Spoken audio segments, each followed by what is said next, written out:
Estamos viendo esencialmente, ¿qué era lo que estábamos viendo? Era que si uno tenía un conductor y tenía otro conductor, y entre medio uno colocaba un material típicamente eléctrico, puede ser vacío incluso, excepción.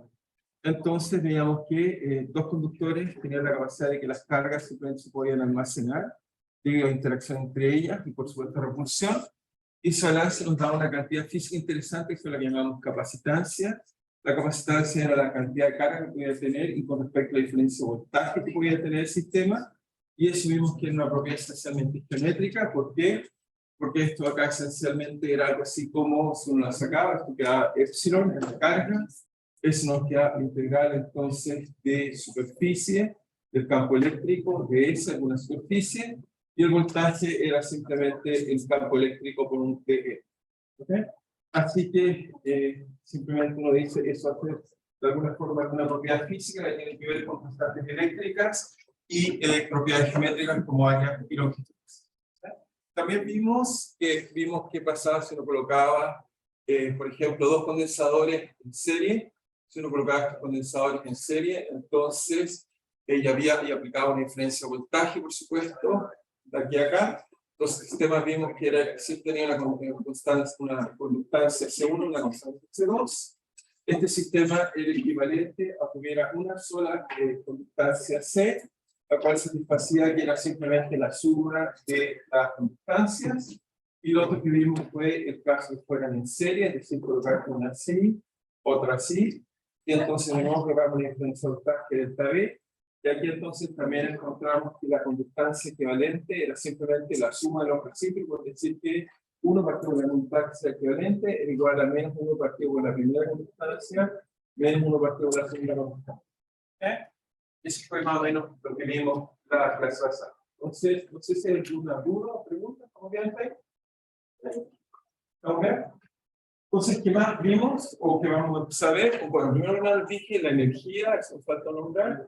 La energía de la capacitancia. Entonces, la energía de la capacitancia es algo más o menos así.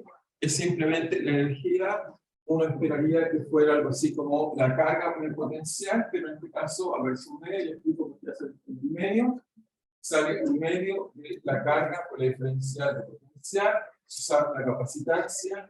Esto nos queda que la energía va como C por la carga al cuadrado. Esencialmente, perdón, nos queda C, si lo reemplazo por acá, entonces sale carga al cuadrado partido por C, entonces nos queda 2 partido por C, o si reemplazo la carga por el voltaje, me queda voltaje, entonces al cuadrado por C, dividido por T. Esta es una forma bastante extraña, vamos a ver en el futuro cuando estemos pasando el circuito. Esto nos parece algo así como que si usamos ecuaciones para el voltaje, algo así como la energía cinética equivalente que tienen los sistemas, en este caso es para el voltaje. Ahora, lo único extraño, quizás no he comentado mucho, es el un medio. El un medio, entonces, ¿qué tiene que ver? ¿De dónde viene este medio? Quizás debería comentarlo, es que típicamente hasta ahora hemos usado que a partir de una analogía habían dicho la fuerza es igual a la carga por el campo eléctrico y la fuerza de alguna forma es menos el potencial, o entonces el potencial de la fuerza, llamémoslo U, y entonces uno pensaría, bueno, esto acá es algo así como menos U por da una carga, esto acá es el concepto estático, y entonces uno concluiría que U es simplemente U es igual, en este caso, a simplemente la carga por el potencial estático, eso poco phi o este phi, pero fíjense que en este caso hay que tener un poco cuidado, en qué sentido que en ese cálculo uno asume que la carga está dada, o uno asume que el potencial está dado. Entonces, el un medio viene en realidad del hecho de que uno, en realidad, en este caso acá, tanto el potencial como la carga son creados por la misma carga. ¿Okay? Entonces, ¿cómo ver esto más claro? Si uno lo ve, es una explicación más clara, explicación. Entonces, esa es la explicación con las manos. La explicación del un medio es un medio se debe a que el potencial y la carga, en este caso, ambos están, digamos, siendo, ¿cómo se llama? Ambos están siendo responsables de esa diferencia potencial. Ahora, ¿cómo entender esto? Entonces, la explicación es, imagínense, primera pregunta, imagínense, traigo una carga que es infinita. No hay carga en el espacio y traigo una carga. Una carga, la pregunta es cuánto trabajo o energía necesito traer a una carga, por ejemplo, que está acá en menos infinito, y le tengo que llevar a una posición R cualquiera. ¿Cuánto sería el trabajo que requiero para hacer eso? Traer una carga desde infinito o, por ejemplo, hasta el centro de sala. ¿Cuánto me costaría si hay más carga en el sistema? ¿Cuánto me costaría? ¿Cuánto trabajo podría hacer?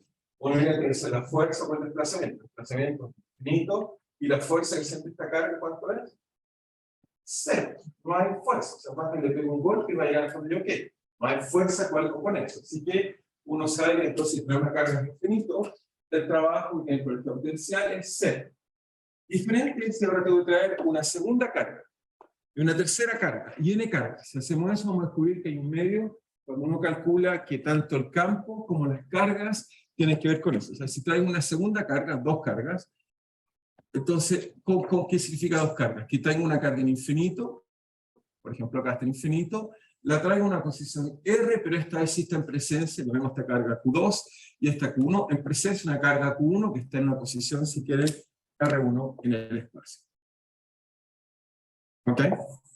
Entonces, en este caso, por supuesto, siento una fuerza, eso es simplemente el trabajo en la energía potencial, en este caso sería simplemente traer una carga 2, debido a que siento una carga 1, es decir, eso es simplemente Q1 por Q2, partido por 4 pi epsilon 0, estamos en el vacío, ¿de qué cosa? De R1 menos R2, o R2 menos R1, si quieren verlo, en este caso la fuente sería R1, así que me queda R2 menos R1. Bueno, es simplemente esto está pensando en el potencial. Eso queda solo eso, ¿cierto? Potencial. ¿Sí? ¿Están de acuerdo? Esa es la energía que requiero de una carga infinito, digo que hay una carga en la posición R1. ¿Sí? ¿Estamos de acuerdo? Eso es potencial. Multiplicado por la carga me da energía potencial. Y si ahora lo hago para 3 y después hacemos inducción, 3 cargas, entonces la idea es que de nuevo tengo una carga en infinito, que la quiero traer en la posición R, tengo una carga aquí Q1 en una posición R1, y tengo una carga, por ejemplo, acá Q2 en una posición R2, y me pregunto cuál es la energía que requiero para tener 3 cargas. ¿Ok? Entonces, si quieren, para colocar esa tercera carga, es muy fácil. Lo que tendría que hacer es simplemente, el trabajo que requiero hacer es que la carga 3 que coloqué acá en infinito, ¿ok? Está en infinito, esa carga 3 va a simplemente decirme que va a ser Q1 por Q3, partido por 4 pi, R3 menos R1 módulo, más también, como principio de válido, soportar entonces la otra fuerza, el otro potencial que me da la carga entre 2 y 3. Así que eso me queda 3 menos R2. ¿Ok? Ese sería el trabajo si quiere traer una tercera carga debido a que hay 2. Y el trabajo total, hasta ahora, si quieren trabajo total, simplemente sería, traigo una, me cuesta 0. Es decir, el trabajo total sería traer la carga 1, después traer la carga 2, en presencia, por supuesto, está la carga 1, después está la carga 3, en presencia está la carga 1 y la carga 2. Si hago esto, simplemente me va a quedar que hacer simplemente la suma de ¿qué? De Q1 por Q2, partido por 4, pi epsilon 0, R1 menos R2, o R2 menos R1, para que sea más sistemático, más Q1, Q3, ok, 4 pi epsilon 0, R, en este caso 3 menos R1 módulo, más Q, en este caso sería 2 Q3, partido por 4, pi epsilon 0, R3 menos R1. ¿Ok? Si se fijan, cada vez que hay una carga, la otra es una fuerza o posición, y por lo tanto aplicamos inducción. Inducción significa, si lo hago para n cargas, entonces, ¿cuál sería la pregunta? ¿Cuál es el trabajo total? Recuerden que el trabajo total es la diferencia de energía. Entonces, en este caso, el trabajo total, trabajo de traer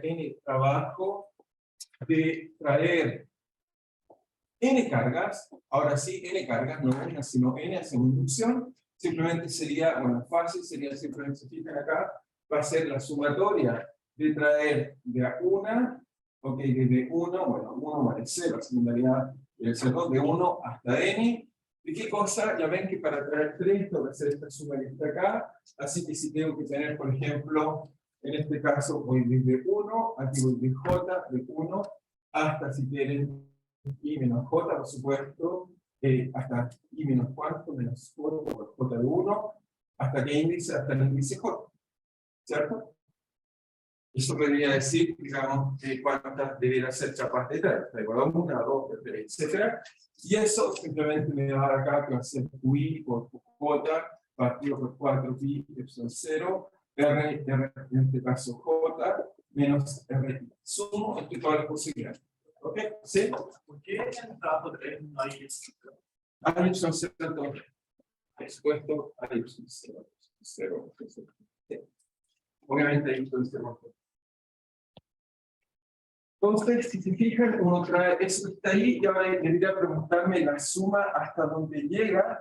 Obviamente, se fijan acá, si traigo el 3, fíjense acá, tomé 1, 1, 2, 1, 3, 2, 3. Entonces, son siempre cosas que uno se fija, nunca como las diagonales. ¿Ok? Siempre tengo que hacer esto hasta en realidad llegar justo hasta menos de diagonal, en realidad acá no hasta ahí, sino hasta n menos i. Siempre llegando hasta 1 menos de diagonal. ¿Está bien? Me parece que está quedando perfectamente por lugar porque si no me quedaría de 1. Y me tienen que quitar los signos iguales hasta de 1. Ok, eso era. Eso ya.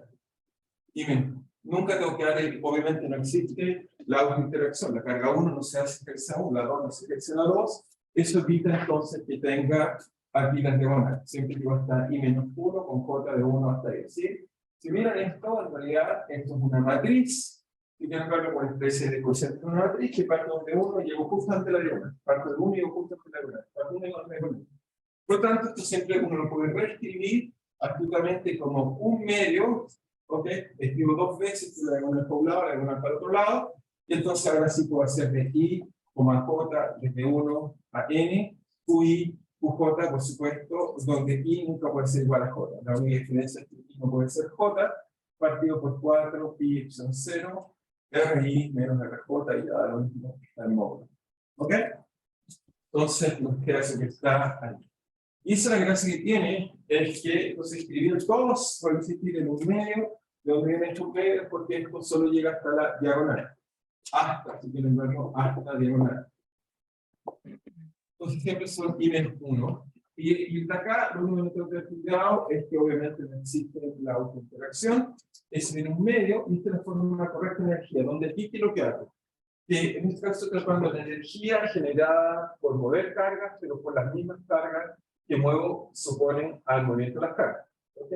Típicamente lo que hacemos cuando colocamos el potencial, colocamos un campo externo, por eso no sale en un medio. Pero si la fuente del campo eléctrico es las mismas cargas que estoy moviendo, entonces forzosamente me sale en un medio, y en general, entonces esto va a ser simplemente, lo voy a escribir como un medio, si quieren verlo así, vamos a tener un medio de, si quieren verlo, de delta U por el potencial estático, entonces, porque esta parte acá se explica, eso es la carga, eso es el potencial, eso hace el potencial, y esto hace de forma en general, y escribimos si quieren la diferencia de energía, va a ser 1,5, si quieren verlo aquí el de esta carga, lo puedo escribir como ρ, por el potencial, R, en este caso sería T a B, y esta ρ de R. Esta es la forma general de que tiene la energía. Comúnmente, cuando la escribimos, no nos aparece un medio, porque nos damos por la carga, o nos damos potencial en campo eléctrico externo. Por eso comúnmente no aparece ese medio. En este caso, la densidad de carga es responsable del mismo potencial. Con eso vamos entonces a colocar un medio, porque si no estamos contando 2 veces la misma cosa. ¿Ok? Eso para decir que en el caso de un condensador, en el caso de un condensador tenemos lo que les acabo de decir, que la energía de un condensador es un medio, la carga, por la diferencia potencial, y esa fue la fórmula que usé antes de empezar. ¿Ok? ¿Está claro para todos el origen de un medio? Es claro el origen de un medio, simplemente que recuerden, hay que tener cuidado que eso no calcula mal. O sea, si alguien menos potencial externo, lo calcula energía, no vale un medio. Pero si el potencial es creado por la misma carga, ahí vale un medio. ¿Okay? Esa es la única cosa que uno debe recordar, y uno así no se equivoca. Entonces, idea porque es una idea más o menos relevante en la discusión. Entonces, ¿cuál es la observación? Para que no lo olviden nunca más, es que, entonces, lo decimos acá, observación, observación, ¿cuál es la observación? Decimos que si el potencial es generado por las mismas cargas,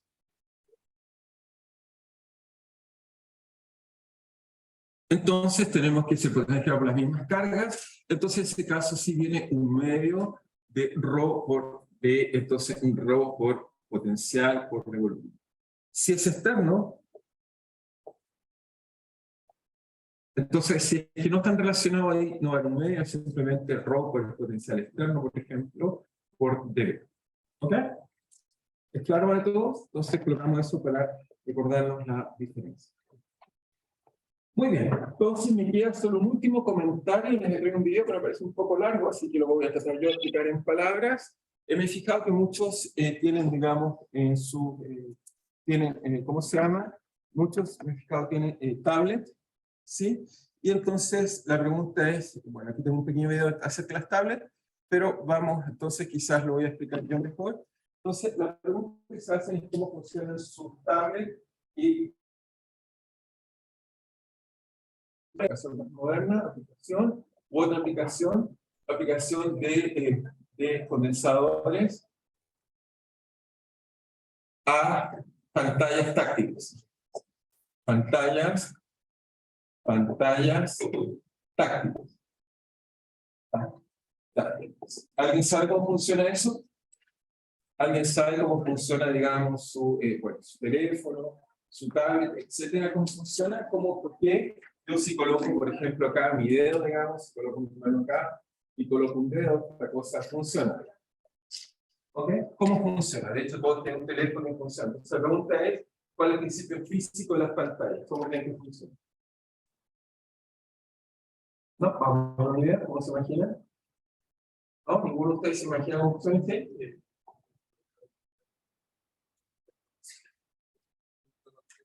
Tendría que estar cargadas, sería un poco complicado, pero sí era echar una deformación, pero son, bueno, está casi cerca, pero no es tan correcto, no es el punto que deforme las cargas, sino tenemos dos formas, en realidad sus pantallas más modernas ocupan los dos principios, las más antiguas eran distintas, de hecho, bueno, ahí van a explicar, pero desgraciadamente, aquí, por ejemplo, esas son las usuales, pero acá está, digamos, quizás lo que llamamos las pantallas resistivas, que son típicamente en imagen quizás esas, por ejemplo. Esas son de tipo resistivas. Entonces, ¿qué significa resistivas? Hay dos tipos. Uno, resistivas. Ahora usamos las dos, en realidad ustedes tienen las más modernas de las dos cosas. Y es resistiva, que fueron las primeras que usábamos, esencialmente, la idea es que si uno mira, va a mirar esta pantalla acá, tiene otra pantalla acá, y entre ellas, cada cierta distancia uno tiene, digamos, algunas pequeñas protuberancias que nos van a permitir que, al deformar la pantalla, se van a conectar. Entonces, esta se va a hacer en que uno viene, aprieta con algo, por ejemplo, típicamente un lápiz o algo así, y entonces, al apretar, esto se deforma y hace contacto. ¿Ok? Entonces, esa deformación hace que, por ejemplo, cuando apretamos con eso, entonces pasa una corriente. ¿Ok? Ahí está una imagen un poco más clara de lo que hacemos. Entonces, bueno, está con el dedo, con algo, las deforma, y eso genera que pase corriente. ¿Ok? Simplemente eso hace que viaje corriente por ahí.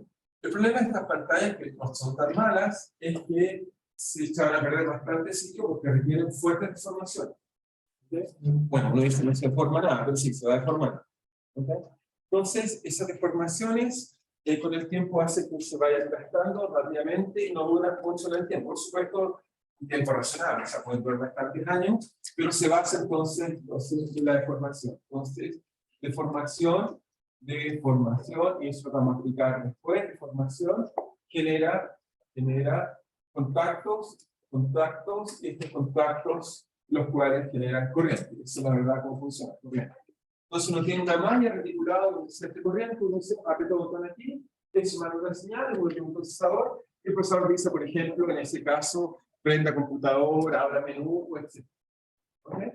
Esa es una forma usual. Pero estas son bastante rápidas, pero requieren mucha información. Entonces, típicamente usamos lápices especiales Pero tenemos pantallas un poco mejores que ocupan este segundo principio, que son las capacitivas. Típicamente este principio más básico que se ocupa en las tablets, y la gracia de las capacitivas es que no se requieren de formación. En estas de acá, y por eso duran mucho más, obviamente la gracia de las capacitivas es que son muy rápidas,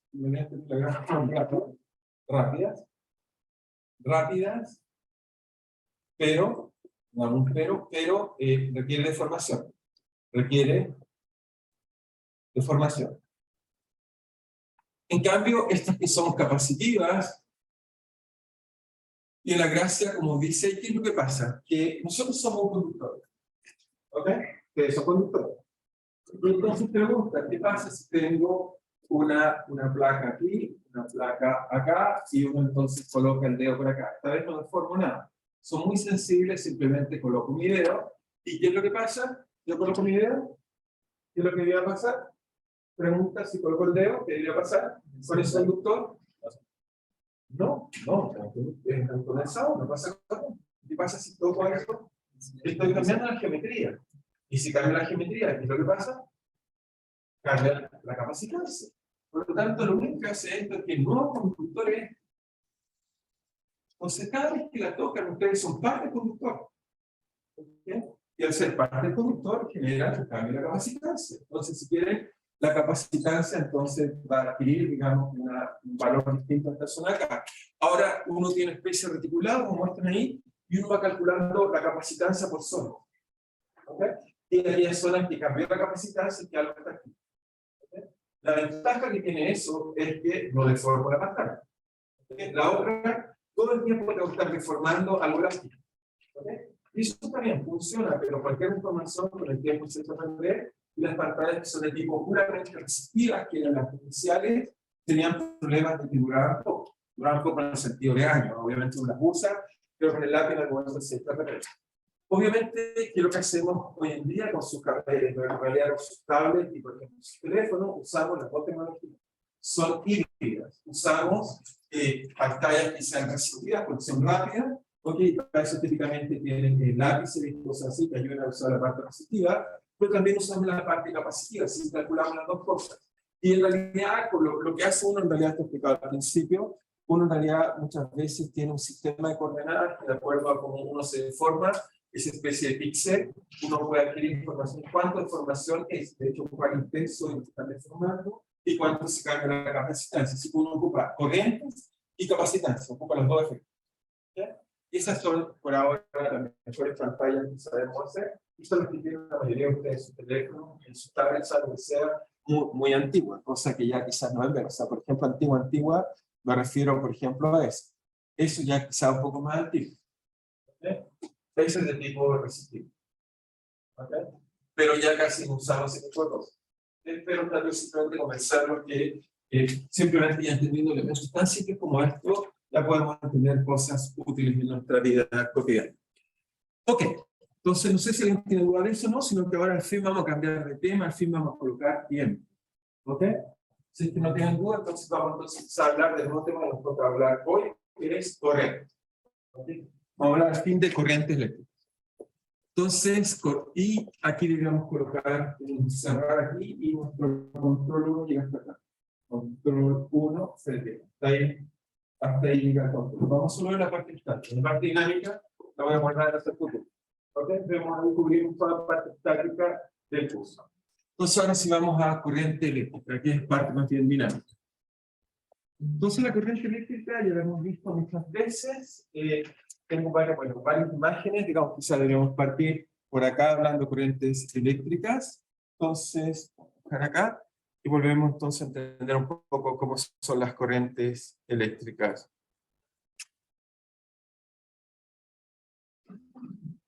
Entonces, la idea es hacer las corrientes. Ya la habíamos visto en alguna de nuestras aplicaciones por acá. Entonces teníamos acá, por ejemplo, cuando sacamos eso, veíamos que se corrían electrones, en este caso, y generaba esa imagen que está ahí, o las corrientes eléctricas que siempre me gusta colocar en esta acá. Me parece que un buen sistema, digamos, para jugar, digamos, para que puedan información de corrientes. Simplemente esta vez vamos a colocar el tiempo y preguntarnos cómo se mueve nuestra carga, digamos, y qué es lo que pasa con ella. entonces podemos ver qué pasa con ellos. Entonces, en este caso, lo hacemos, tratamos de diferencia potencial, lo un poquito más veces. Justamente queremos volver a entender qué es lo que está pasando ahí. Cuando veo esto, ¿qué es lo que pasa? Hoy queremos volver a entender qué es este tipo de fenómeno que todos vemos en corriente. ¿Okay? Entonces, en este caso, hay un gas que va a hacer una resistencia, la colocación de ese voltaje, y vemos el movimiento de cargas eléctricas. Entonces, vamos a tratar de colocar las ecuaciones que tienen este fenómeno físico que estamos viendo ahí, y la pregunta es cómo lo podemos entender y describir. Aquí supongo que todos tienen imagen de la corriente, por sobre todo se imaginan un fluido, pero se imaginan cargas. Entonces, la imagen que tenemos que es la corriente, simplemente es movimiento de cargas, movimiento de cargas. Obviamente las cargas se mueven por fuerza, es decir, movimiento de carga por distintos mecanismos. Voy a explicar al menos dos distintos mecanismos.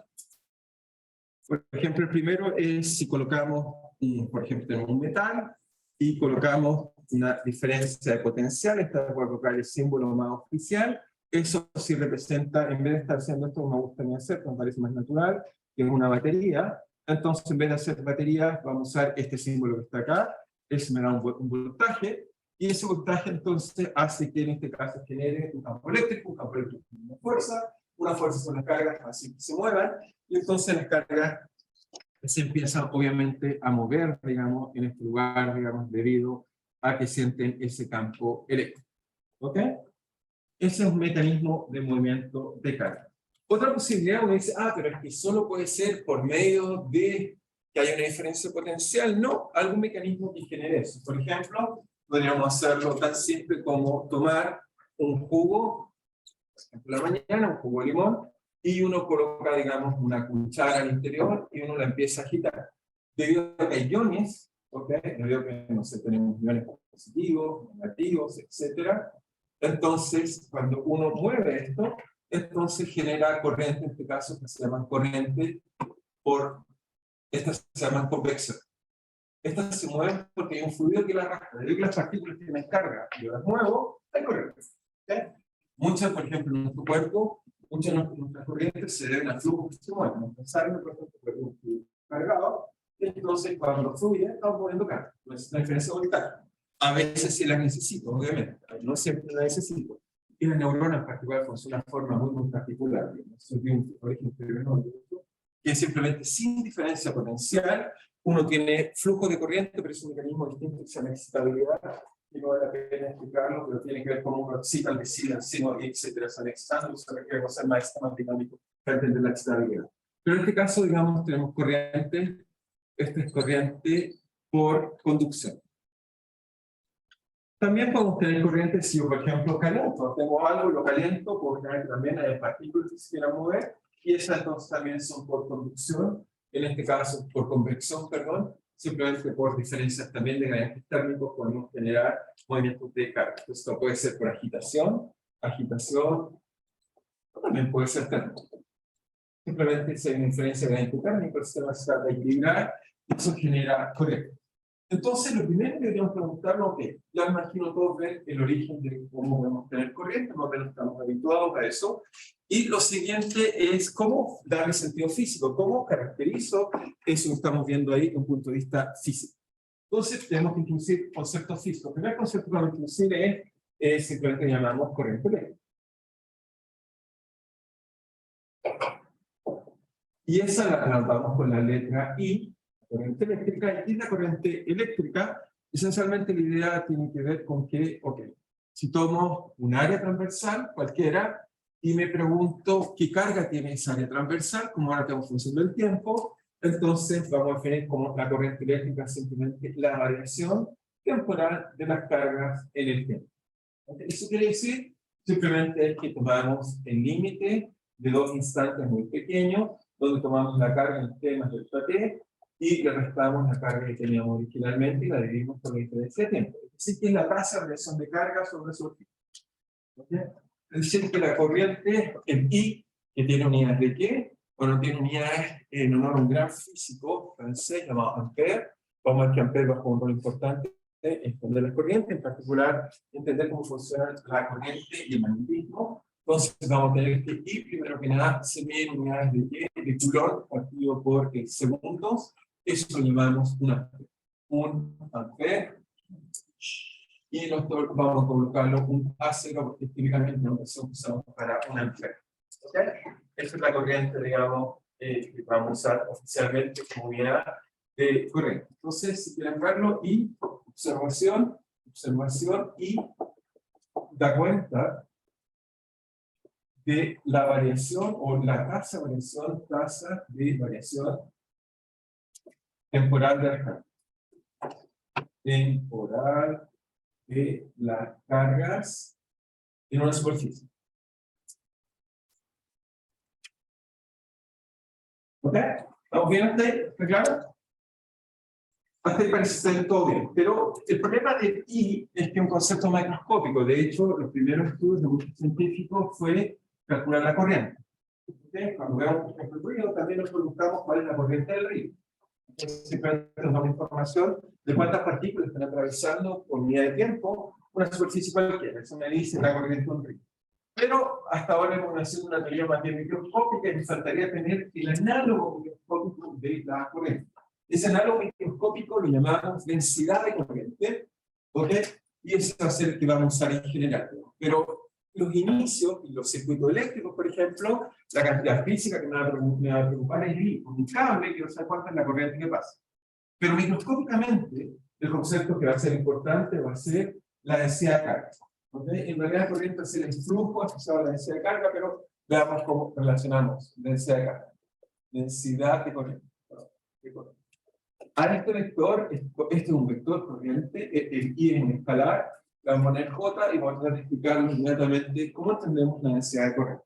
Entonces la densidad de corriente, la imaginamos de cierta forma, puede ser si quieres primero un modelo, para explicar esto, un modelo, y lo que voy a tener, imagínense, me tengo una superficie por acá, a la cual está pasando la corriente, ¿okay?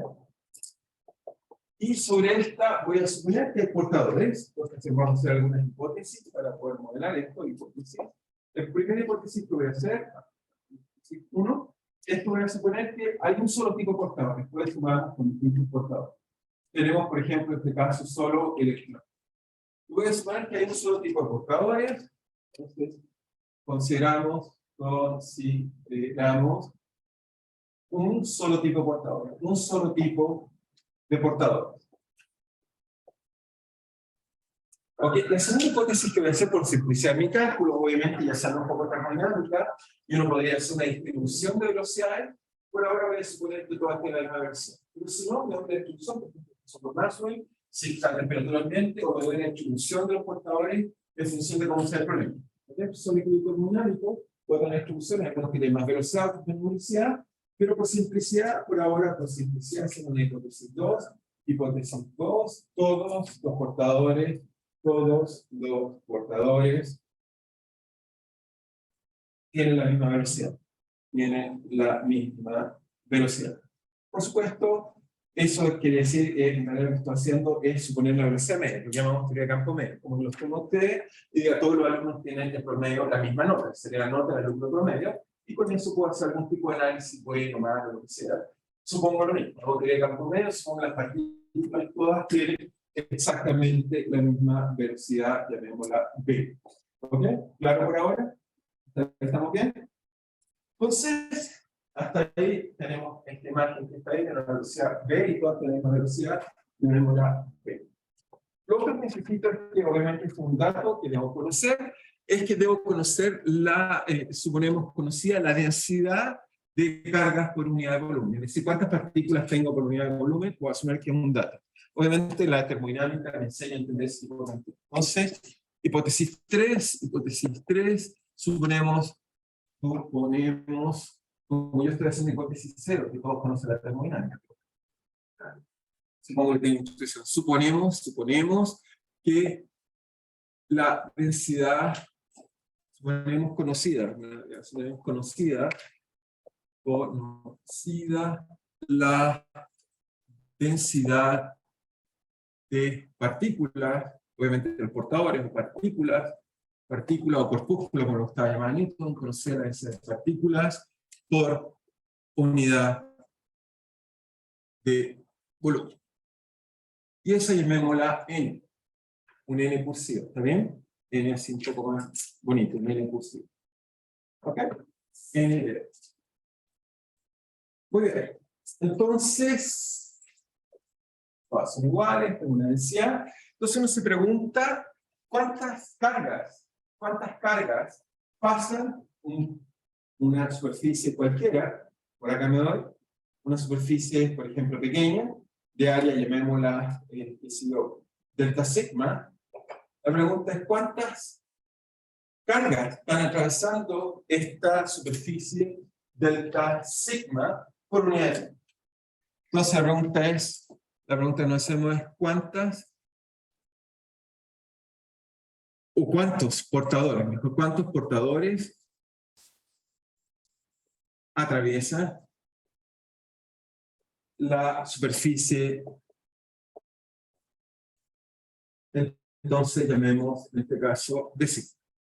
Entonces eso uno diría, bueno, mira, las cargas va a ser fácil. Primero que nada, bueno, no dije la carga, obviamente, si no tienen carga 1, las partículas portadoras, son electrones, será eso, será otra cosa. Entonces, si son superconductores, son dos, son un par de cubos. Entonces, va a depender de algunos de molar. Entonces, la cantidad de cargas que va a pasar va a ser simplemente, bueno, la carga por la densidad de carga por el volumen de partículas que alcanzan a atravesar esto en un delta T. Si suponemos que, bueno, voy a suponer que la velocidad ya es ligeramente diagonal, entonces las partículas que van a atravesar a cruzar esto van a ser todo el volumen de partículas, tal es que la distancia B por la normal, por delta T, esas son todas las distancias, cualquier partícula que esté en ese volumen alcanza a llegar hasta la superficie. La última está acá, justo llega al final, cualquier otra lo pasa. ¿Ok? La velocidad por la normal, obviamente la normal me dice cuántas pasa, por la velocidad hacia arriba, horizontal o como sea, va a ser la proyección. El delta entonces es la velocidad por delta T, y eso entonces da una longitud característica, así que esto va a estar multiplicado simplemente por un área, que es el de sigma, por esta longitud característica, que es B punto la normal de la superficie, por supuesto, que es la normal, y eso por delta T. ¿Ok? ¿Estamos bien hasta ahí? ¿Sí? NR es la densidad, lo puse acá, es la densidad de partículas por unidad de volumen. ¿Okay? Es decir, que conozco cuántas partículas hay por unidad de volumen o cuántos portadores hay por unidad de volumen. En realidad, las partículas que me preocupan son los portadores. En realidad, para hacer más honesto, el cálculo correcto, o sea, lo voy a ir mejorando, es que habría colocado el número de partículas, la densidad de partículas que tienen velocidad V. Por ejemplo, si es la instrucción de Maxwell, me diría que a velocidad muy alta, con poquitas partículas por unidad de volumen, a velocidad intermedia muchas. Le dice cuántas partículas tienen esa rapidez. ¿Ok? Eso es lo que me va a interesar. ¿Ok? Un poco más sofisticado, pero por razones de simplicidad lo estamos colocando de todas formas igual. Entonces, ¿de aquí qué saco? Bueno, fíjense que si divido delta Q por delta T, encuentro la corriente que está atravesando este pequeño elemento de área que estoy viendo ahí. Así que si divido por delta T, puedo calcular en este caso no la corriente total, porque la corriente total tiene que ser sobre toda la superficie, pero puedo calcular cuánta corriente está atravesando ese pedacito que está ahí. ¿Ok? Entonces, si hago eso, entonces puedo contar que delta I, la cantidad de corriente que está atravesando esa superficie infinitesimal, delta Q partido por delta T, y eso es simplemente la carga por simplemente la densidad de partículas que está usando el sistema, que puede cambiar punto a punto, podemos suponer que es homogénea, por simplicidad, por V, por la normal, y esto por el D sigma. D sigma es, fíjense eso que está ahí, es la normal por un D área, eso es lo que me gusta llamar típicamente el D elemento de superficie oriental. Es simplemente la superficie multiplicada por su vector normal. Por lo tanto, me queda esta cosa que está acá. Y esto que está acá, entonces, a uno le gustaría en realidad escribirlo así. Ahora a uno le gustaría escribirlo DI igual algo así como una especie de J. J en este caso va a ser simplemente esto que está aquí, la carga por la densidad de partículas, lo que llamamos la densidad, es una densidad de carga simplemente. ¿Okay? Pero en este caso es una densidad de carga particular, porque en realidad, si lo hago con cuidado, este B debe depender de la velocidad. Pero por ahora encontramos esta expresión que está acá, simplemente nos va a decir que el de corriente es simplemente el elemento de corriente infinitesimal, es J, que va a ser la densidad de carga, la densidad de carga o de corriente, por el DS. Si quieren verlo de otra forma, J en general, ya aquí un poco mejor, en general, eso me da mi primera expresión, pero si quieren podemos colocarlo bien en general. En general, lo que vamos a tener entonces va a ser que J va a ser simplemente, ahora sí en general, podemos tener distintos tipos de cargas, así que uno suma sobre los distintos tipos de cargas que son portadas. También uno debiera tener una densidad en realidad dada por la velocidad. Como les dije antes, las partículas no todas se mueven igual, hay una densidad igual, más rápido, más lento, etc. Así que debería tener una densidad y esa multiplicada por su velocidad respectiva. Eso debería ser simplemente como sobre el ring, la densidad de los ring, y además debe tener su distribución. En general, eso me va a dar el J para un sistema un poco más complicado, más realista, pero entonces en general J va a ser cosa. Ahora sí ya lo puedo escribir de la forma cómoda y luego nos vamos a ir a recreo para simplemente tener un break. Vamos simplemente a decir que I, primero que nada podemos decir que la corriente, ahora sí lo podemos escribir bien, es el flujo de esta corriente en sí. Si integro eso que está ahí, me da que es el flujo, la primera cosa. Ahí lo relaciono para algo un poco más tópico. Entonces, obviamente lo que medimos y todo lo que vayan a hacer, sobre todo para la ingeniería eléctrica, etcétera, lo que están preocupados el concepto físico de la corriente. Seguramente algunos aprendieron en esos colegios, pero el concepto físico más básico es la cantidad de carga que está atravesando esto un flujo infinitesimal. Eso es verdad la necesidad de corriente. Es una cantidad vectorial porque me dicen qué dirección va. La corriente no tiene una dirección, es un escalar. Pero físicamente veo que lo está moviendo, pero es un concepto mucho más profundo del J que Lie, pero Lie fue el que fue descubierto y analizado mucho antes en ocasiones históricas, y esencialmente, no sé, cuando hablamos de ley de Ohm, escribimos para Lie, no escribimos para el J, a pesar que es para el J. Pero en la forma más correcta. Donde J, lo primero que queremos decir, bueno, J en general se comparte esto que está acá. J, lo primero que debemos decir, ¿qué unidades tiene esta densidad de corriente? Ahora es un vector. Y tiene unidades, por supuesto, ¿de qué? Bueno, igual que esto está acá, va a ser simplemente al otro lado tenemos corriente, eso se mide en amperes, y lo que está acá es área, así que eso se mide en amperes metros cuadrados. Este J se mide en unidades de amperes partido por metros cuadrados. Entonces, vamos a tratar de escribirle ecuaciones de J, que nos van a dar ecuaciones especiales, que nos van a permitir tener propiedades de. Entonces vamos a hacer un pequeño, pero estamos más o menos en la hora, son 15, nos vamos a dar unos 5 minutos y volvemos a escribir, si tengan alguna pregunta que quiera al baño. ¿No? ¿Estamos bien hasta ahí? Bueno, ¿sí?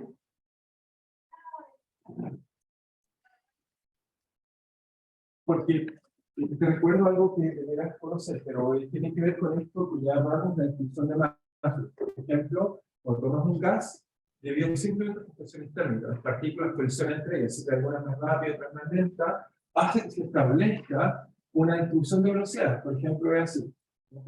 Tiene una distribución que tiene, la mayor parte de las partículas tienen una velocidad acá, hay muy pocas partículas con velocidad cero, hay muy pocas partículas con mucha velocidad. Se establece un equilibrio. Igual como, por ejemplo, imagínate cuando la mitad de un incendio, estás seguro no te vas a correr por la misma velocidad. Van a haber algunos que son más atléticos, corren más rápido, pero incluso gente más atlético pueden correr más lento porque pueden chocar con muchas personas. Se va a establecer una distribución de velocidad.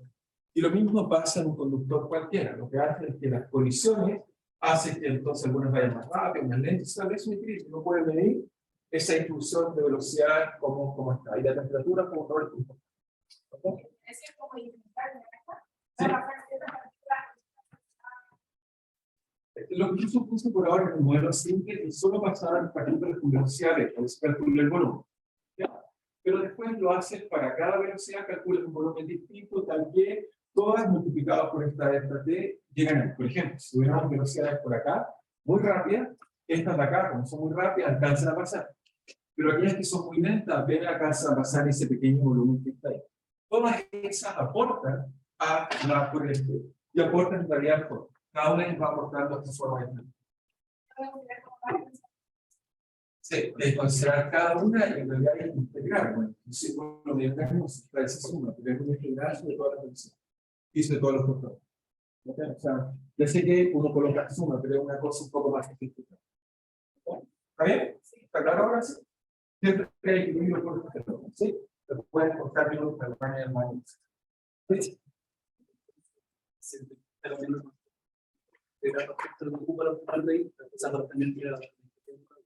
O sea, puedes integrarla en el tiempo. Si en el tiempo, si conoces la carga como función del tiempo, claro, puedes calcular la corriente. No puedes integrarla en el sentido espacial.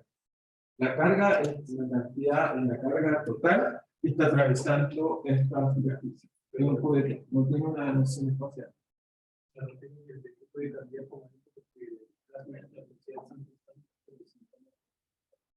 No, porque lo que hago acá es que solo busco aquellas que permitan pasar ese instante de tiempo. Es decir, que el delta T que voy a tomar son tales que alcancen a nivel. ¿Ok? Simplemente que este N que está acá es que me hace la gracia, este que está acá. Este N de rho hace la gracia, porque para velocidades distintas este N va a ir cambiando. El de T es el mismo. O sea, imagínate, paro en la superficie mentalmente y lo que hago es que busco todas las partículas que tienen velocidad no sé tanto. Después busco todas las otras partículas que tienen más velocidad y menos velocidad, y ese N es el que me va a decir cuántas hay y cuántas hay. ¿Ok? Exactamente cuántas hay. ¿Por qué? Porque esto acá es la longitud de ese volumen y esto acá me dice la densidad, pero depende de la velocidad. Es una densidad de carga que depende de la velocidad, es la única sutileza. ¿Ok? Es cosa, por eso es acá, hay muy poquita acá, hay mucha acá y poca acá. ¿Ok? Bien, dejo un poco descansar para que no.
Entonces, es una reunión. Si es justo las 12, sí, coordinamos. Sí, no es problema, coordinamos.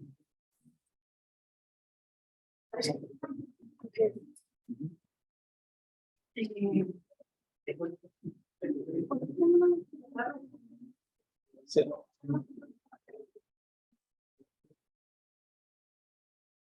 Dentro del agujero, depende si es un conductor, no es conductor, si es un agujero, o puede ser qué tipo de material.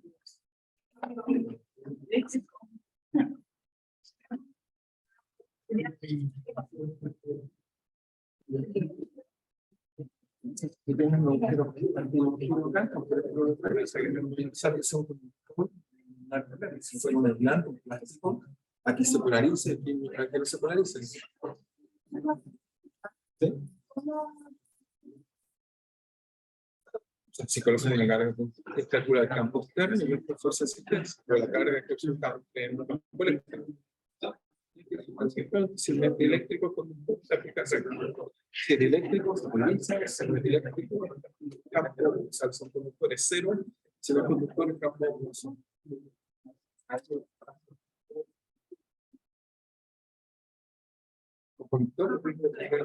Te dicen da una superficie cargada y que no, y algo así. Pero lo que uno típicamente hace es que tomas una densidad de carga acá, y acá coloca la carga al menos, así que la suma sea cero, y uno resuelve el problema como si fuera una esfera homogénea, una esfera así.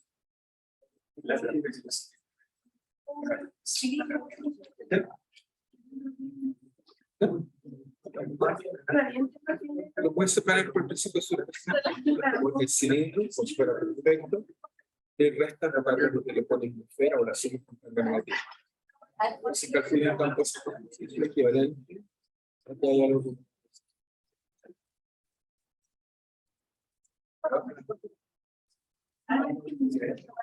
Eso equivalente, físicamente aparece una densidad de carga acá, y el equivalente que fuera un ejemplo.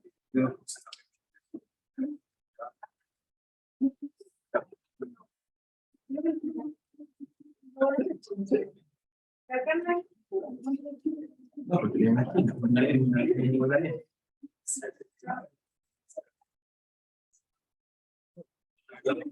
Eso equivalente puede poner así, equivalente.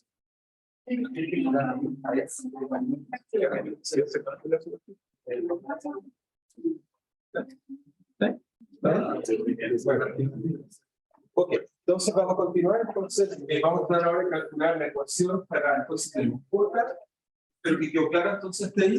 Y ahora entonces vamos a tratar de calcular una ecuación para J. Entonces, la primera observación la escribí ahí, pero la voy a volver a decir acá.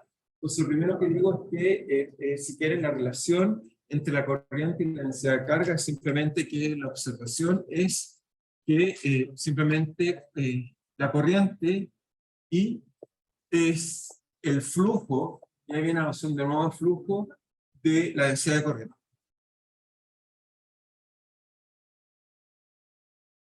Y vamos a ver que esta idea de que el flujo de la densidad de corriente nos va a permitir encontrar una ecuación muy interesante para las cargas, que es la siguiente. Imagínense lo siguiente, imagínense que considero un objeto cerrado, un volumen cualquiera, complicado cerrado, en el cual si quieren de alguna forma tengo un flujo de carga hacia el interior. ¿Ok? En realidad esta imagen de flujo de carga al interior es porque típicamente uno piensa que los portadores eran más bien los electrones, pero las cargas van hacia el interior. Entonces uno diría que, bueno, si eso es así, uno diría que, bueno, en este caso la corriente sobre esta superficie cerrada, llamémosla este volumen B, es simplemente la integral de superficie cerrada, digamos, de, en este caso, la frontera de B, de J por ds. ¿Ok? Hasta ahí vamos bien. Y por otro lado, I es la variación de la carga por unidad de tiempo. La carga es simplemente la integral, esto es B de T, la integral de volumen, ¿ok? De la densidad de carga que está en ese sistema, ¿ok? Simplemente las cargas están ahí, es la integral de volumen de la densidad de carga. Por otro lado, si yo intercambio la integral con el dt, pasa entonces que se transforma en una derivada no total, sino una derivada parcial. Cada vez que intercambia el símbolo integral, una derivada total, al interior se transforma en un dt y uno además tiene que tener cuidado con los límites. Suponemos que está cambiando los límites, así que si hago eso, entonces se transforma en la derivada parcial, la que son más cuidado, de b a db. ¿Ok? Y por el otro lado, entonces en la ecuación tengo eso, pero ahí podemos usar el teorema, en este caso, de Gauss-Trotsky, o el teorema de la divergencia, y nos queda la siguiente relación. Nos queda que I, por un lado, es igual a la integral de volumen de ρ a dt, y en este caso tenemos d a db. Por otro lado, entonces, aplicado el teorema, aquí que si quieren Gauss-Trotsky, con la divergencia, Gauss. Entonces nos queda que el flujo es simplemente la divergencia de J por dB. Ah, y se me olvidó algo importante, les dije que las cargas que entraban eran hacia adentro, así que aquí debe haber colocado un menos con cuidado y un menos con cuidado, si no va a entrar sin una. ¿Ok? Si hacemos eso, entonces me queda un menos, y ahora entonces nos queda esta relación, que es válida para cualquier volumen B, nos queda que dρ a dt más, en este caso, divergencia del flujo, o de la densidad de carga, de corriente, ¿no? Por dB, es igual a 0, y esto es para todo B que consigue. Entonces, como es para todo B, vamos a encontrar una bonita ecuación que tiene un nombre, esa es la ecuación de continuidad. Ecuación de continuidad. Y esta ecuación es simplemente d rho más dj igual a 0. ¿Qué es esta ecuación? Esta ecuación muy profunda de la física, es una ecuación que nos dice que la densidad de carga ahora puede cambiar con el tiempo, pero si cambia, en realidad tiene el único origen de cambio de la densidad de la variación de carga, se debe a que hay un flujo. ¿Okay? Por ejemplo, si tuviéramos creación de carga, de la nada, por ejemplo, tuviéramos algo que empieza a hacer cargas de la nada, aquí deberíamos colocar una fuente. ¿Okay? Colocar una función que nos esté diciendo que la densidad de carga está creciendo con el tiempo. ¿Okay? Pero como las cargas eléctricas se conservan, ¿esto qué quiere decir físicamente? Quiere decir que si aparecen cargas, aparecen de manera que aparecen cargas positivas y negativas. ¿Okay? Esto nos dice esencialmente, o esta ley que nos está diciendo algo muy profundo, nos dice que el universo en realidad se observa en los neutros, es decir, en el sentido que no hay fuentes de carga. Las cargas simplemente se van creando de tal forma que es neutra. Las fuentes son positivas y negativas. Si vemos que, por ejemplo, cuando se creó, o creemos, o después del gran estallido, digamos, por lo menos si tenemos aquí el Big Bang, sabemos que en algún momento la materia, digamos, empezó a consolidarse, digamos, simplemente porque iba expandiéndose, bajaba la temperatura, y eso hizo que algunas, digamos, cosas, la energía, subieron a un estado un poco más rudimentario, que es la materia, y lo que hacía era que simplemente creaba cargas positivas y negativas. Puede ser autoorganizada, formando un átomo, pero esencialmente lo que quiere decir esto que está acá es que no hay fuentes de cargas eléctricas, solo aparecen de aparte. ¿Sí? Es una divergencia. Sí, esto es divergencia. Puede usar la ley de Gauss. Simplemente no empieza a tener menos cuidado, simplemente dice si lo aplico con vectores de divergencia. Pero sí, debe ser muy curioso. Entonces, esto nos dice eso está acá. De hecho, esta ley de continuidad, forma de interpretarla, bueno, si tiene. Y lo mismo tenemos, por ejemplo, para las reacciones químicas o lo que sea. Uno debería escribir la variación de un compuesto, va a ser el flujo que tiene ese compuesto, más la fuente de ese compuesto. Eso es típicamente como lo escribimos. ¿Okay? En este caso, las cargas no tienen fuente. ¿Okay? Es así como típicamente escribimos las ecuaciones de cualquier cosa que se mueva. ¿Okay? Variación de algo, una concentración, porque una reacción química, no sé por qué siempre hacen reacciones químicas sin flujo, se está moviendo todo el tiempo. ¿Okay?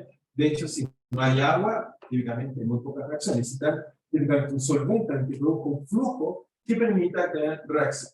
¿Okay? Y para las cargas lo mismo, me dice que esta ecuación que está acá, lo que me está diciendo, en realidad es lo siguiente, me dice que entonces la variación de la densidad, solo se debe al transporte de carga.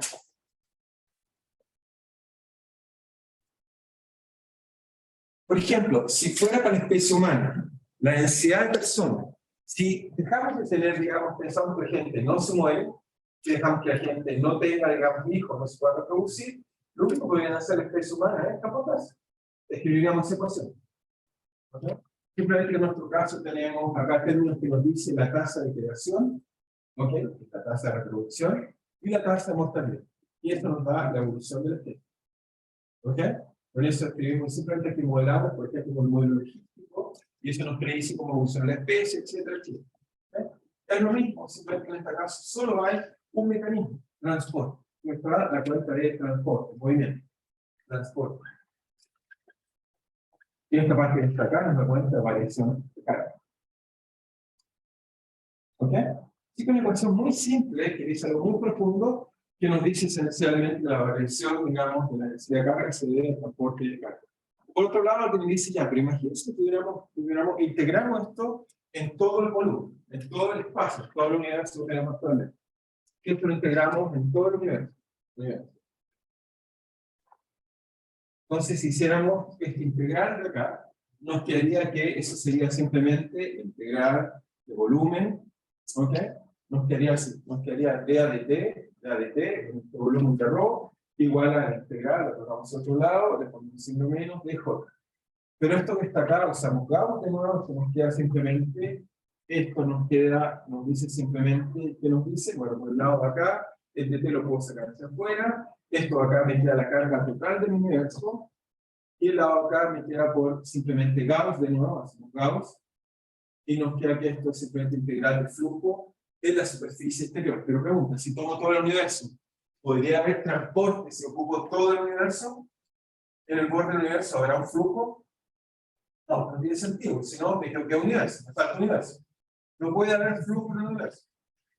Por lo tanto, me dice algo profundo. Esta ley me dice que la cantidad de carga en el universo tiene que ser conservada. Eso me dice que si el universo partió neutro, está neutro. ¿Okay? Y todas esas son las observaciones actuales, nos dice que es neutro, es decir, que la carga total eléctrica es cero. ¿Okay? Por ahora eso es consistente con toda la observación. Si hubiera partido con un déficit de carga, lo mantendríamos en. ¿Ok? Se conserva, ¿sí?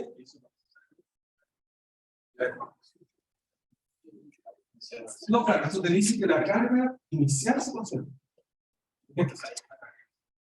Porque teníamos esta fuerza eléctrica, donde teníamos dinámicas que no esperamos. De hecho, tenemos algo que llamamos, digamos, materia oscura, que no sabemos por qué el universo se expande más rápido que creemos. ¿Okay?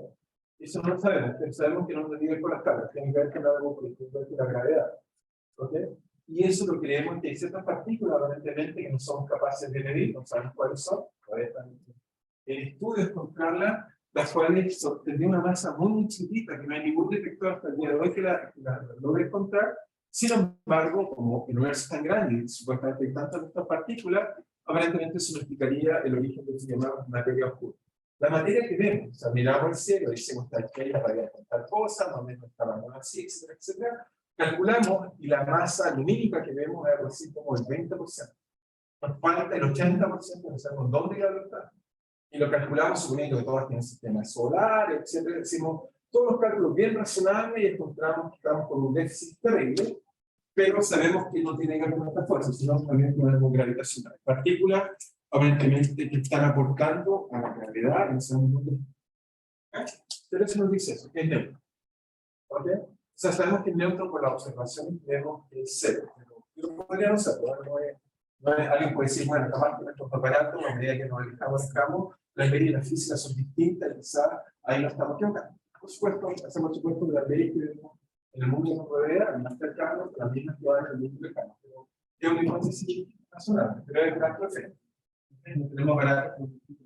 Pero es una hermano, no estamos bien. Ok, entonces, ¿de qué nos sirve entonces esta ecuación de continuidad? Entonces veamos la primera aplicación de esta ecuación de continuidad. Entonces, esta ecuación esencialmente nos dice lo siguiente, entonces aplicación, hagamos una aplicación. Entonces nos dice que, imagínense que tomemos un cable, ok, ahora sí tenemos un cable, y tomamos un cable, y el cual suponemos que la velocidad de los portadores, supongamos que se mueven con velocidad, tenemos portadores Q, y todos se mueven con velocidad V, es decir, que se mueven todos así. ¿Ok? Entonces veamos que podemos aprender de la ecuación de continuidad. Como dice, esto es una ecuación que no puede ser mucho, pero veamos si podemos decirlo. Entonces, por ahora, la ecuación que escribiría esto, si nos damos un sistema de coordenadas, llamemos X, Y y Z, y nos estamos moviendo en la dirección Y, entonces tendríamos que la ecuación de continuidad es dt ρ igual a más divergencia de J, ¿ok? Igual a 0. Pero en este caso J lo podemos modelar, simplemente no olviden, J era algo así, si solo tengo un portador, era la densidad de carga por la velocidad que tienen las partículas. En este caso las tienen velocidad v, y todas se mueven en la dirección y. ¿Okay? En este caso, eso me permite relacionar J con ρ. ¿Okay? Me permite encontrar una relación con J con ρ, y ahora es encontrar una ecuación de unidades parciales para ρ, y la tratamos de resolver. ¿Okay? Eso es lo que vamos a hacer como siempre. Y entonces, ¿qué nos queda acá? Nos queda que, bueno, si aplicamos en I, la divergencia simplemente es dt ρ, en este caso la divergencia solo va en la dirección Y, así que nos queda que vale V simplemente por dy de ρ igual a 0. Encontramos una ecuación de derivadas parciales de primer orden, una ecuación bastante simple, de hecho se puede resolver trivialmente. ¿Cómo la resolvemos? Entonces, en este caso la vamos a resolver usando el método de D'Alembert. ¿Alguien lo conoce? Simplemente un método de las características, ¿no conoce eso? Nada, solo quiero chequear si se lo enseño en su curso especial. ¿No? Es simplemente apuntar la solución de la ecuación. No, no tiene nada profundo. Simplemente esta fue la primera ecuación diferencial y se resolvieron de forma simple. Entonces usamos solución de D'Alembert.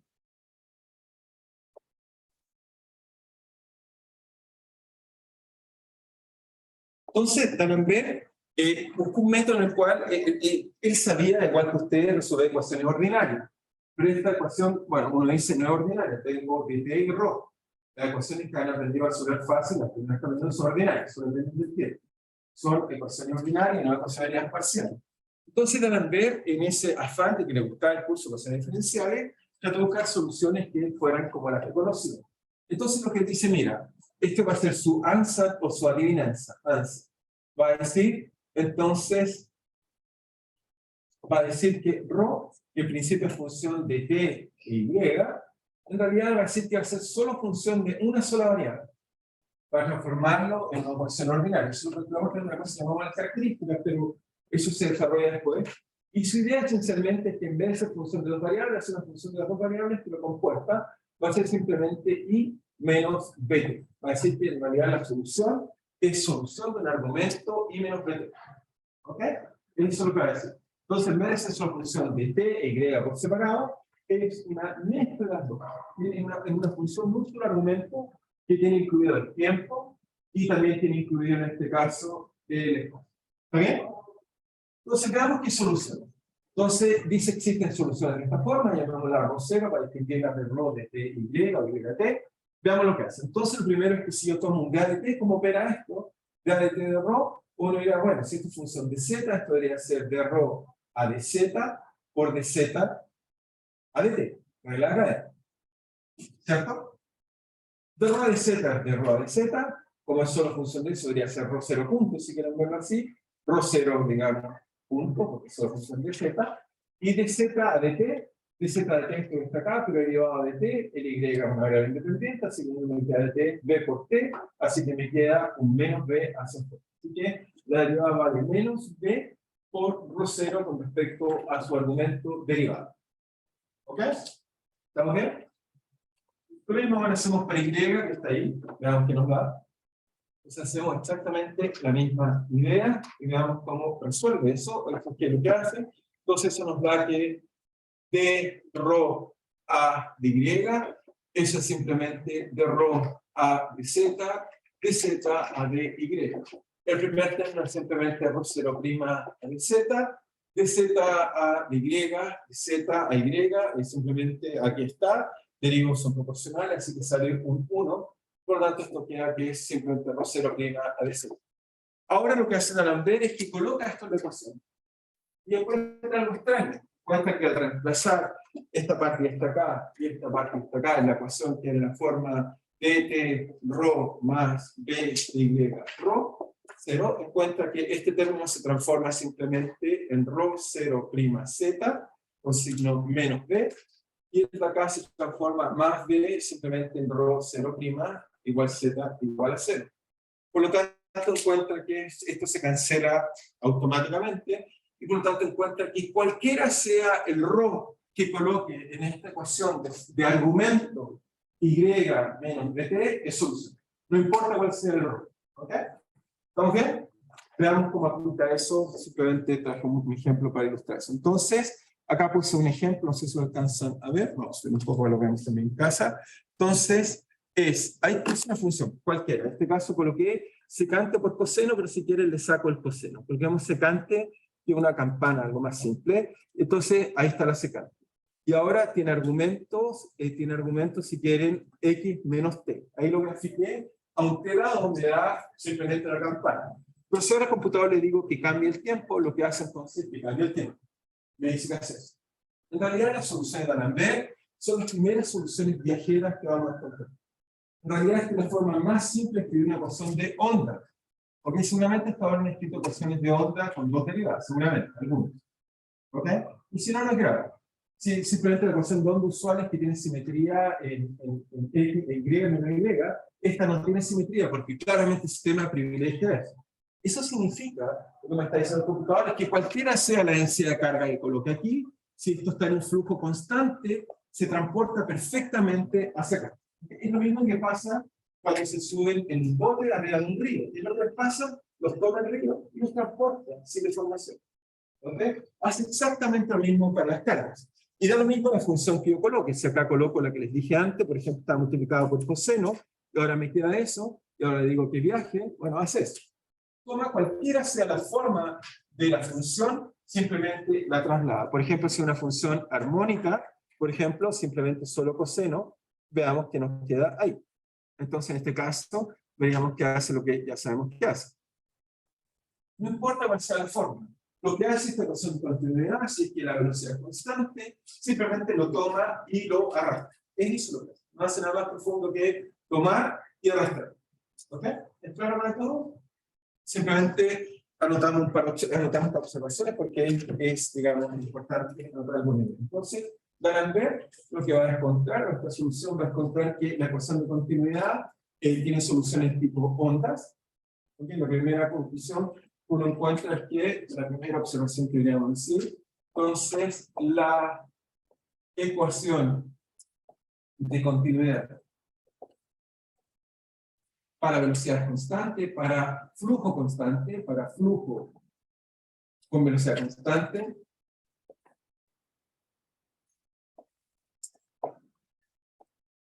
tiene soluciones viajeras.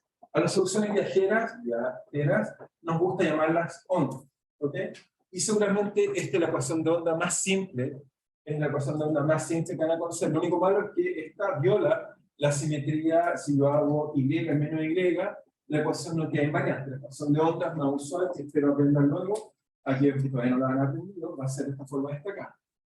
Ok, por ejemplo, si el ρ fuera temperatura, también pasa a la ecuación del calor, es lo mismo, uno vería simplemente, bueno, en este caso aquí no hay ondas porque aquí hay una difusión.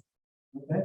Pero si hubiera un término, un flujo, podría transportar simplemente el calor de un lado a otro lado. Así que eso tiene soluciones así, que las graficamos como nos gusta graficar, la voy a graficar acá, sin poner toda la imagen de arriba. Nos gusta colocar, digamos, imagen, déjenme colocar una imagen así. Si yo coloco hacia acá, colocamos el espacio, y hacia acá colocamos, por ejemplo, el perfil, en este caso ρ, en un instante cualquiera, un color que sea más claro, rojo está bien, entonces en un instante cualquiera estoy acá. Pero si hacia acá coloco el tiempo, por ejemplo, hacia acá coloco el tiempo, lo que veríamos que en otro instante, por ejemplo, acá está el tiempo, en otro instante está por acá, en otro instante está por acá, bueno, un muy bonito, en otro instante por acá, entonces veríamos que esto está viajando, digamos, viaja de tal forma que se mueve hacia allá, a medida que cambiamos el tiempo, esto se está propagando hacia allá, que es lo mismo que ilustra la imagen que dije arriba. ¿Ok? ¿Estamos claros? Así que esta ecuación tiene una solución bonita, nos dice que cualquier perturbación inicial se puede propagar, mientras sea qué cosa, qué propiedad debería tener matemáticamente para poder tener solución. Solo usa una sola cosa. ¿Qué tipo de roceros puedo usar? ¿Puedo usar todo lo que yo quiera? No. Tienen que ser diferenciables, al menos una vez. ¿Ok? O sea, tienen que ser funciones que son diferenciables. ¿Ok? Si es continua, pero no es diferenciable, no va a ser solución. Si sea diferenciable.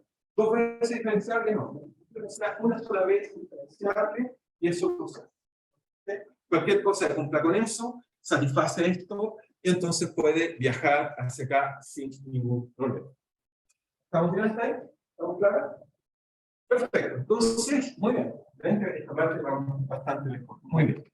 Entonces tenemos eso que está ahí. Entonces anotamos la última observación. Entonces, la ecuación, entonces anotamos la segunda observación. La ecuación permite, permite que cualquier función diferenciable,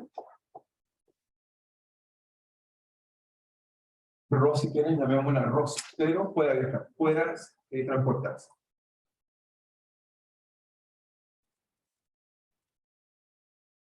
¿Ok?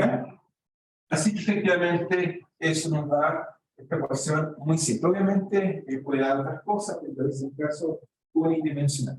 Entonces ahora vamos a meternos a estudiar la ley de Ohm. ¿Ok? Entonces vamos a hablar un poco de la ley de Ohm.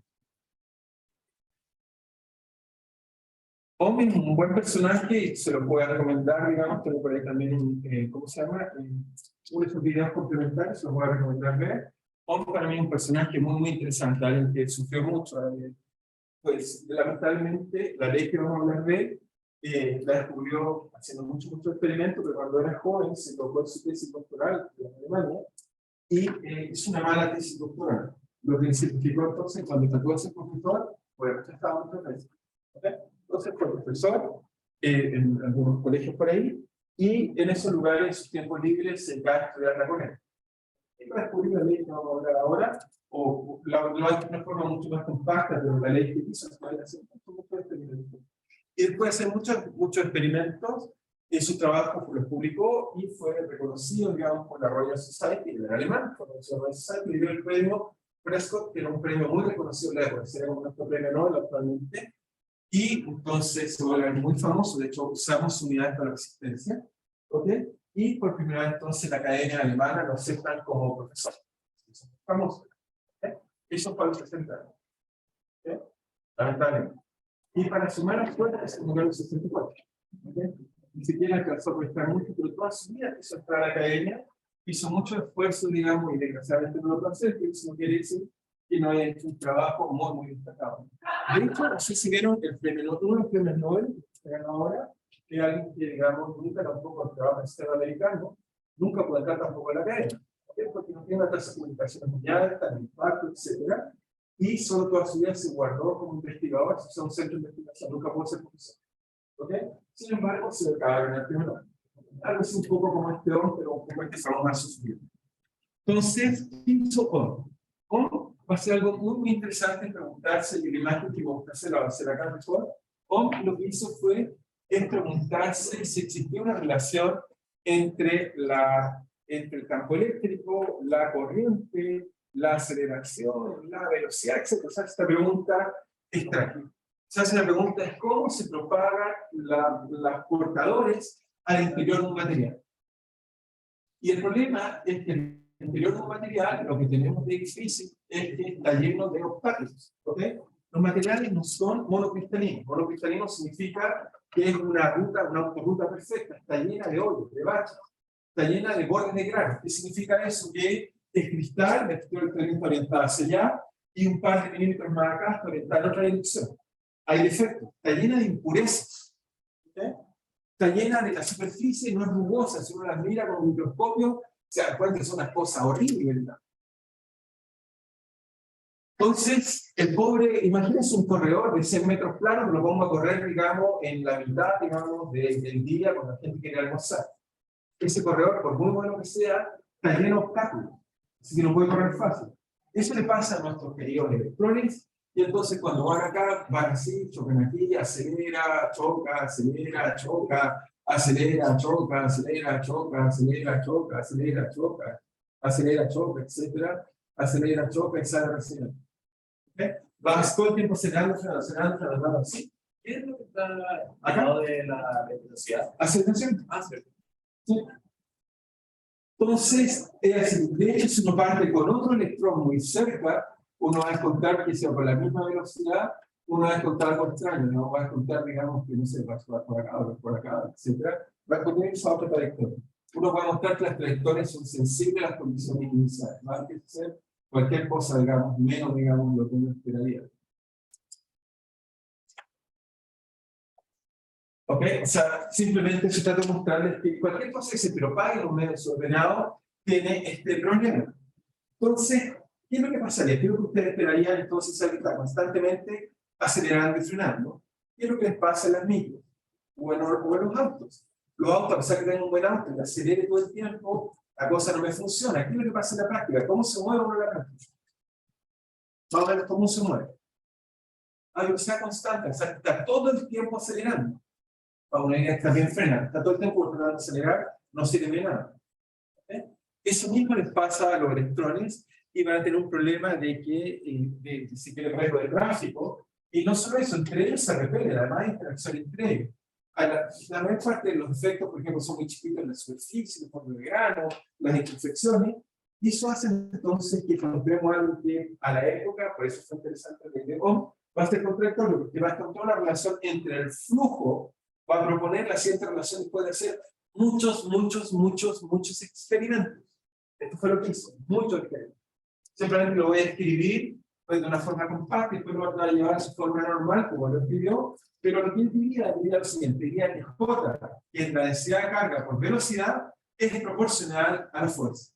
Esto es, por supuesto, en su época fue muy contradictorio, en el sentido que esto viola la ley de Newton. Nos dice que la fuerza no es proporcional a la aceleración, sino que es proporcional a la velocidad. ¿Okay?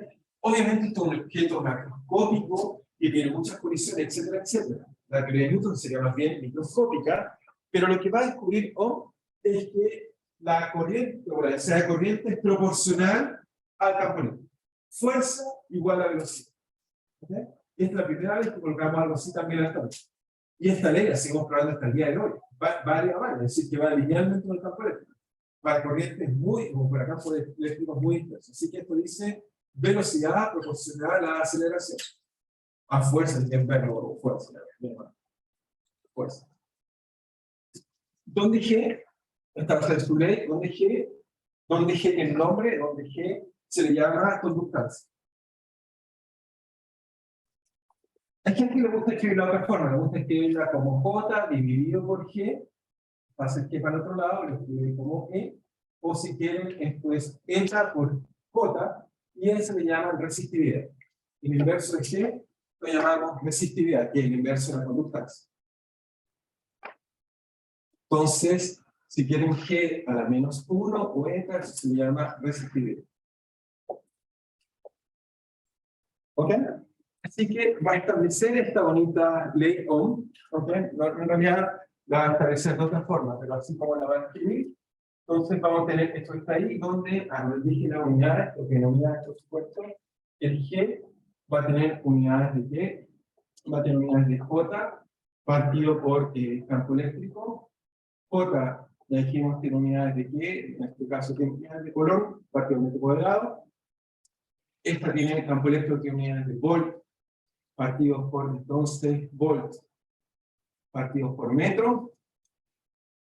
Así que esto va a quedar en unidades de algo así como Coulomb, partidos por, en este caso, volt, partidos por metro. Y esto lo vamos a llamar, bueno, vamos a colocar las unidades que se mide, va a tener medir unidades, digamos, de qué cosa, de, si quieren, lo vamos a colocar acá, lo vamos a medir en unidades de Ohm, usamos W para este símbolo, Ohm, por metros a la menos metros por Ohm a la menos 1.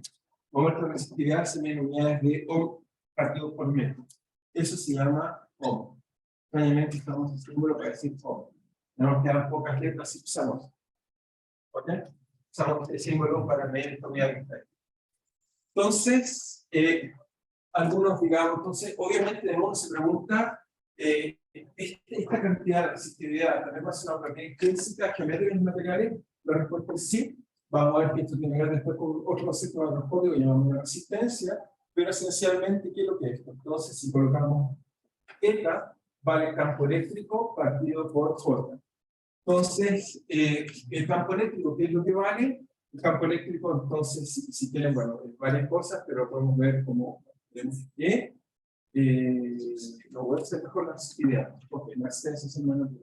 Lo que vamos a hacer entonces es calcular la resistencia para juntar las buenas unidades. Entonces lo que voy a hacer es, en realidad, como lo midió, en realidad, Ohm. Entonces, definimos esa ley que está ahí. Ya les voy a colocar la resistividad para distintos materiales, pero primero quiero entonces hacer lo que hizo realmente Ohm. Entonces, Ohm lo que hizo fue, tomó un cable, ¿ok? Un cable de largo L, y tomaba cables distintos de espesor A, ¿ok? Tomaba cables de largo L, espesor A, le aplicaba un voltaje, y trataba de colocarle ahí entre la corriente. Su pregunta es si había una relación, entonces relación entre la corriente y el voltaje. Esa es la pregunta que se va a hacer, digamos, que va a estar hablando mucho también, tomando muchos materiales. De hecho, se creó su propio generador de corriente, un sistema muy original térmico que hacía pasar corrientes y podía medir con mucho cuidado, digamos, si había una relación entre esta y esta. Veamos que usando nuestra relación, en este caso sería J, y tenemos al otro lado G, por E la podemos relacionar. ¿Cómo relacionamos esto? Entonces, lo primero es que el campo, si quieren, el campo eléctrico, uno puede decir, bueno, el campo eléctrico, eso debería ser algo así como es menos el gradiente del potencial. ¿Okay? Así que eso es algo así como diferencia potencial partido por la longitud. Ahí sacaríamos quizás de lo llamado L acá. ¿Ok? Eso por un lado. Por el otro lado, entonces, J, uno lo va a relacionar con la corriente, simplemente va a decir, bueno, si tomo un área A, acá, entonces J por el área, más o menos, obviamente el J no vectorial, la magnitud, J por A, me debe dar la corriente. ¿Sí? Entonces, si lo reemplazo acá, entonces tenemos que, por un lado, tenemos la corriente partido por un área, es igual a, obviamente, bueno, los signos interculares, la diferencia potencial, pues es positiva o negativa, eso va a ser igual a la conductancia por la diferencia de voltaje partido por L. Y entonces, esto lo va a escribir así, va a multiplicar el L, lo vamos a pasar para otro lado, nos va a quedar I es igual a largo el cable partido por el área, y esto partido por G, pero eso lo llamo eta, y esto entonces delta B, y con esto OM va a escribir una ley que seguramente muchos, pero yo, o todos, pero van a aprender en el colegio, porque sí creo que se enseña mucho en el colegio de esta forma, donde esa cantidad que está ahí, entonces OM la llamó la resistencia. Entonces encontró que el voltaje o la diferencia de voltaje es igual a la resistencia por la corriente, donde la resistencia, en este caso, tiene que ver con la geometría del material, el largo por, digamos, el área, y está multiplicado por esta constante que caracteriza el material. Esto lo llamamos resistencia. ¿Cómo que todos vieron la resistencia en el colegio? Al menos. Solo por chequear. ¿Alguien no piensa bien en el colegio solo porque queda tranquilo de que se ponga el programa? Nunca viste nada de corriente, nada. Quería ser médico. Pero con médico, digamos, ya que entiende tampoco lo que es la corriente. Por tomar lo que viene la corriente. Muy bien, muy bien, muy bien. Entonces, esta línea acá, ¿qué nos dice? Nos dice esencialmente que esto que les mostré al principio, nos dice que los materiales resisten, simplemente eta, solo voy a terminar con una imagen más contando lo que es eta, simplemente eta, bueno, esta es la ley de Ohm, pero no es lo que quiero mostrarles, no es, debe estar por acá, no lo puse ahí. Entonces, si colocamos resistividad, si no lo vemos en la próxima clase, vamos a ver que todos los materiales, lo que lo caracteriza es este material. Vamos a ver cuáles son los superconductores, cuáles son los conductores, que R esencialmente nos habla de esta propiedad intrínseca de la resistencia, que vamos a colocarlo como el segundo elemento del circuito eléctrico, es que todos los cables tienen resistencia. Pero lo vamos a ir discutiendo en la próxima clase, con cuidado, y solo para hacerles notar, ya sé que parece que no hemos avanzado mucho, pero los primeros dos capítulos en realidad nos gastaron mucho tiempo, igual que el 3 va a terminar muy luego, va a ser fácil terminar. Esto yo creo que en 2 clases ya lo va a tener listo, y de ahí vamos a ir a la parte magnética. Parece que la parte inicial es lenta, porque no tiene muchas cosas, pero las otras van a ir muy rápido, de manera que la siguiente más ¿okay? Así que no sé si tienen alguna pregunta, duda, ¿no? Recuerden entonces el control lo tenemos la siguiente semana, no olvidar, para que me parezca bien. ¿Okay? Y esta semana tenemos un condensador. ¿Ok? ¿Sí? No, escucha.